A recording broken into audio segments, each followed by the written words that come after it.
bakunzi bacana imbaraga z'ubugingo, mwami Yesu nashimwe. Ndabashuhuje, ndabaramukije aho muri hose ku migabane itandukanye muri iki gihugu. Hari abantu benshi banyeretse ko mukurikirana ivugabutumwa ducisha hano kuri icano. Mwese ndabashuhuje aho muri hose, mugubwe neza. Mwami Yesu akomeze kwihesha icyubahiro kuri mwebwe no ku banyu. Imana yo mu ijuru ibampera umugisha. Reka rero dusome ijambo ry'Imana dusanga muri Yohana ibice 16.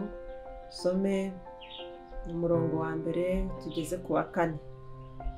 Aravuga ngo icyo mbabwiriye ibyo ni ukugira ngo hatagira ikibagusha.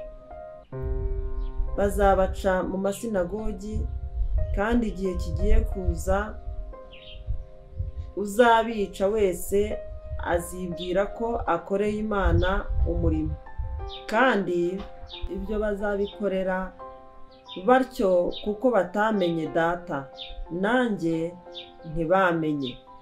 Umurongo wa 14.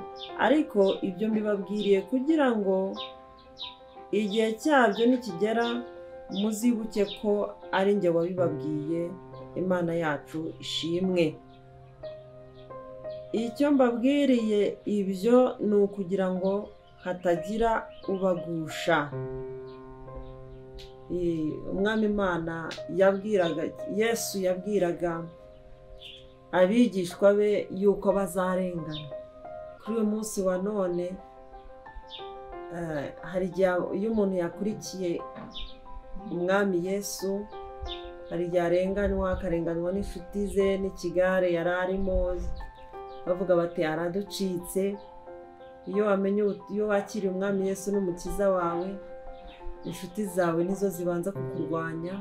Abo mwari inshuti, abo mu nzu ya so, abo mwari kumwe, nibo babanza kukurwanya. Ariko ahangaha Yesu yababwiraga iby'igihe kizaza. Arababwira ati bazabaca mu masinagogi, bazabaca mu nsengero, ndetse rwose hazabaho akarengane gakomeye cyane. Yabwiraga abigishwa be kuko Yesu amajije gupfa, habayeho kurenganwa kw'intumwa. Bamwe barabatwika mu mbingo, abandi babateka mu ngunguru zirimo amazi, zirimo nako amavuta, abandi bacibwa ibihanga, abandi mbese bahuye n'akarengane gakomeye cyane. Abandi babashyira mu nzu y'imbohe, barabababaza. Bahuye n'ibibazo bikomeye cyane. Ariko icyo nshimira Imana ni uko Yesu yari yabibabwiye.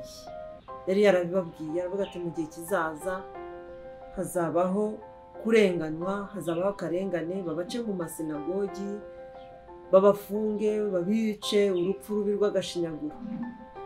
Natwe rero uyu munsi wa none hari igihe wenda nta bari bacibwa imitwe, ariko hari igihe abantu baguha akato kuko hamenye Kristo Yesu. Cyokora kuko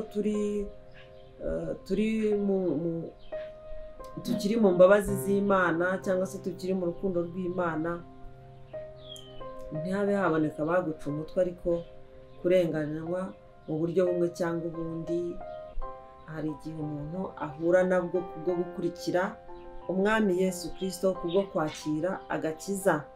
Ngo kandi ngo uzabica wese ngo azaba azi ko akoreye Imana, ngo akoreye Imana umurimo. Ni ukuvuga ngo aba bantu ntabwo baba bazi Imana icyo ari cyo, kuko ubundi Imana ni urukundo. Ntabwo rero waba ufite Imana, ufite urukundo, ngo wice mugenzi wawe, ngo mugirire nabi.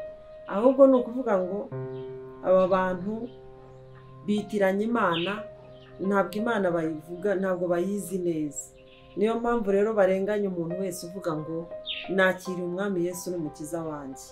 Hanyuma arababwira ati ariko ibyo ngibyo bazabikora batyo kuko batamenye Data, nanjye ntibamenye. Ubundi iyo utazi Data ntumenya n'umwana. Iyo utafite Data ntugira n'umwana. Iyo udafite umwana ntugira n'umwuka wera. kandi iyo ni Imana imwe. Ubwo rero Yesu we yarabizi neza ko abo bantu batazi Imana bakora ibintu bazi ngo ahubwo barimo barakorera Imana, ariko bakabikora bangiza abandi, bakabikora bica abandi, babagirira nabi.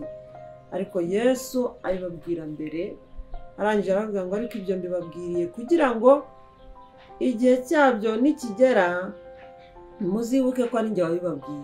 Ni ukuvuga ngo mu gihe cyabyo cy'imibabaro yanyu, mu gihe cy'akaga, mu gihe cyo kwangwa, mu gihe cyo gutukwa, mu gihe cyo gucibwa, mu gihe cyo kwicwa, ibyo nimubona bibagezeho muzibuke yuko nabibabwiye ko ari njyewe muzira. Gusa ntihagire ikibagusha kubera yuko ndi kumwe nawe. Imana ishimwe. Ibyo nimubyumva ntimuzagwe mu mitima ngo musubire inyuma, ahubwo nzaba ndi kumwe nawe. Imana yacu ihabwa icyubahiro. Kuko hasi yaravuze ku murongo wa 5, yaravuze ngo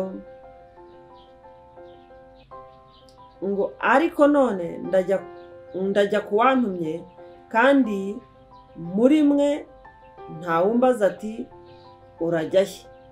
Ariko kuko mbabwiye ibyo, imitima yanyu yuzuye agahinda. Icyo gihe rero bamara kumva izi nkuru, bamarije kumenya ko Yesu agiye kwitwa, agiye kujya kuwamutumye, imitima yabo yari yuzuye agahinda. Nta n'uwabashije kumubaza turajya hehe, nta n'uwanamubashije kumubaza ngo se muri iyo mibabaro, muri uko kwitwa, muri uko kugeragezwa, muri uko kukuzira tuzabyifatamo dute. Oya, ahubwo yaravuze ngo nzabana namwe iminsi yose. We yarabibabwiye, bibabwira batabimusabye kuko bari bumvishe, bari bageze agahinda, imitima yabo yari yuzuye agahinda kenshi.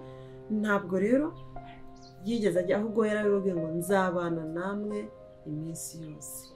Imana ibahe umugisha mwinshi. Turagushimiye Mwami Imana yacu, ugira neza. Mu izina rya Yesu, abantu bawe Mwami bakuzira, bazira kwakira ijambo ryawe, bazira kuvuga ijambo ryawe, bazira kwamamaza ubutumwa bwawe, yewe Mwana w'Imana Yesu Kristo, Data, reka wite ku ntumwa zawe, reka wite ku bakozi bawe bababazwa, babarizwa ubutumwa bwiza, babarizwa kwamamaza ubutumwa bwiza. Reka ubarwanirire Mwami. Ijambo ryawe rirambwira ngo intama zawe urazizi, ngo kandi nazo zizi ijwi ryawe. Mana, ubwiza abakozi bawe wahamagariye gukora umurimo wawe, reka ubarinde ibibababaza mu izina rya Yesu. Ijambo ryawe riravuga ngo muri iyo minsi ngo bazabanga ari njye babahora, bazabica ari njye babahora. Reka Mana ubagirire neza, ubahe kuzirikana ko ibyo wari warabivuze kera. Uri Imana itwereka iby'uyu munsi, ikatwereka n'ibya kera.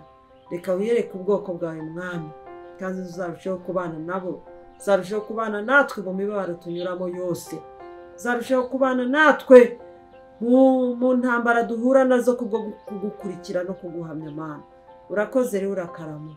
Twohereza umwuka wera ajya atumara imibabaro n'agahinda mu izina rya Yesu Kristo, kandi umwuka wera w'Imana rwose ajya baratwibutsa ko ari we wabitwibwiriye. Ubwo wabitubwiye rero Mwami, ntidukwiye guterwa ubwoba nabyo, ahubwo uzaturengera ibihe byose. Turagushimiye ko uri kumwe natwe mu ntambara, ko uri kumwe natwe mu buzima bubabaye. Izina ryawe nirihimbazwe Mana. Turagushimiye ko utazadusiga, utazaduhana, ahubwo uzatugeza mu ijuru ryawe ry'amahoro ryiza, kuko aho wagiye kudutegurira, aho wagiye natwe niho tuzaba. Urakoze rero, urakarama. Bana natwe kandi wite ku ntumwa zawe zigutakira ku manywa na nijoro, mu izina rya Yesu Kristo urakoze. Amen. Imana ibahe umugisha mwinshi, Uwiteka abiteho. Naho mwahura n'intambara, naho mwahura n'ibibagerageza, muzajya mwibuka ko Mwami Imana yabibabwiye, ko Yesu yabibabwiye yuko muzamuhorwa. Imana rero ibakize intambara mwinjiyemo cyangwa se mwisanzemo mumaze kwakira umwami Yesu n'umukiza wawe. Imana ishimwe. Ndabakunda cyane. Ijambo ry'Imana murarikurikirana narabibonye. Rero mukore share, mufashe kwamamaza ubutumwa bwiza. Mukore share, mukore like, comment na subscribe. Murakoze cyane rero. Umwami Imana bampera imigisha aho muri hose.